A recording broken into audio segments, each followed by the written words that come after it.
Welcome in to this first ever video of Hoodie Math. What we're looking at today is a differential equations lessons on mechanical vibrations. We want to look at how the mechanics of a spring interact with our real world.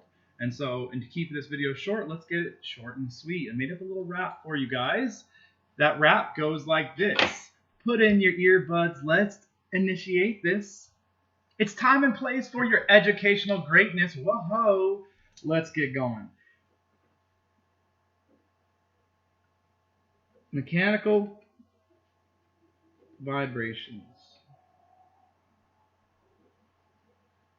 All right, so what I'm going to do each time, and you physics students might already know this, is we're going to create a free body diagram. So this is my ceiling. We're going to have our spring. I'm going to denote that with 3 lines, hanging some mass. That mass has a force acting on it, mass times gravity, as we know. We're going to call this spring constant F of K. That's not a spring constant, spring force, F of K. We're going to define F of K, though. We know that's equal to mass times gravity. That's a sum of forces right now. And F of K can be represented by some change in X times that spring constant K.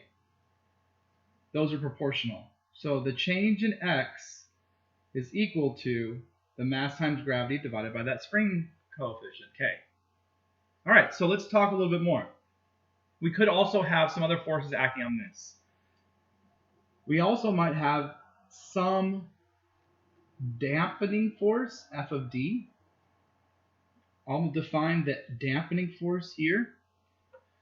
A dampening force would be acting on how fast that spring is changing. It's changing its velocity, it's changing its position. That's velocity.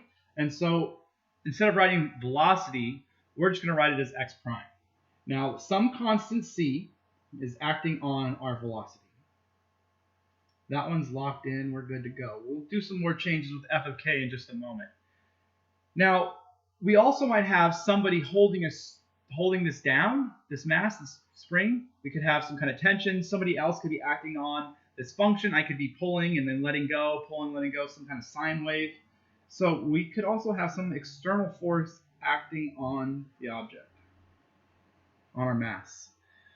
The orientation of this is very important. If I define this whole piece here as equilibrium, I'm going to have to keep track of that mg. I can do something a little bit more clever and define our relaxed equilibrium here as x. Get a little tight here. Let me write it to the side.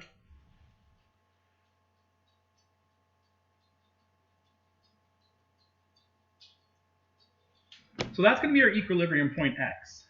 Again, I could have defined the whole piece as my equilibrium. But what I'm going to do is I'm going to define that as x. And we're going to define this as our change in x. This is going to be some kind of deflection. So it's already deflected. It's been relaxed. I'm going to deflect that more, and that's going to be my center. I'm going to call that the initial value. That's where x is 0 is at. Now, for orientation purposes, going down is positive, but this is going to be kind of our 0 point here. Our 0 change in distance after the deflection. And it's important that we define it that way. I'm going to go back and redefine f of k now. Now we have a little more acting on this. We know that spring constant k is going to be acting on both x and the change in x. Its equilibrium length and our deflection. And we can rewrite that using what we had before.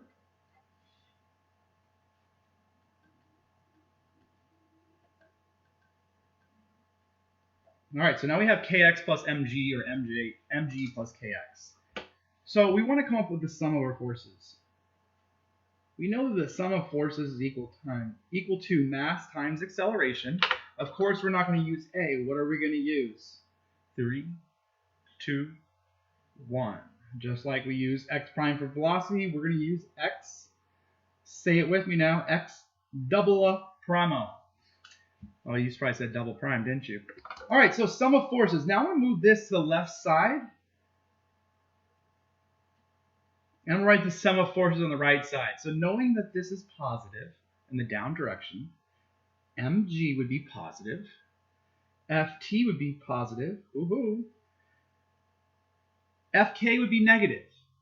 So subtracting Fk. Now Fk is Kx minus mg, because I did distribute the negative. And then also minus your dampening force, minus Cx prime. You should start seeing a differential equations emerge. Hey, buddy, we're getting close. Mg cancels out. And that's why we defined our deflection in the problem. If you defined it just as the equilibrium, you would have an mg plus ft at the end. So here we go. Last step. Mx double prime. Move our Cx prime over. Move our Kx over.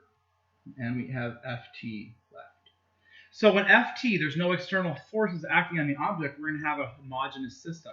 When Ft is a function, I'm acting on it, I'm pulling or tugging or doing whatever to the system, non-homogeneous. So this is going to be the forces acting on the system.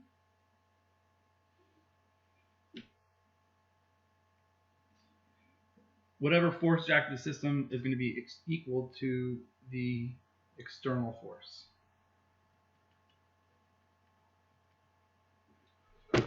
All right, there we go. That is locked in. That's the formula we're going to be using as we go forward. You kind of have an idea of where each of these came from in our free body diagram. As we do our next few examples, we'll see that this differential equation will match up very nicely with any free body diagram we drew. Last thing I want to do is just go over a tidbit of review, because we're trying to achieve educational greatness here. So remember case 1. And we defined these as y before. I'm just going to redefine as x of t. C1 e r1 t plus C2 e r2 t.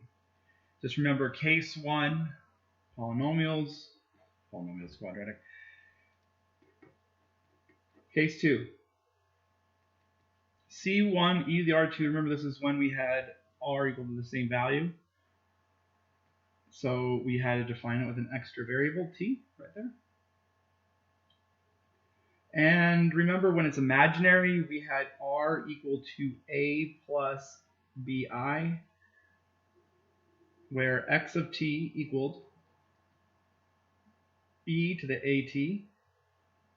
And then we had c1 cosine bt plus c2 sine bt. So please rewind, pause, play, do whatever you got to do to get those notes. This part is what we're going to use going forward after we determine what kind of system we have. So take care, stay safe. I hope you enjoyed the lesson.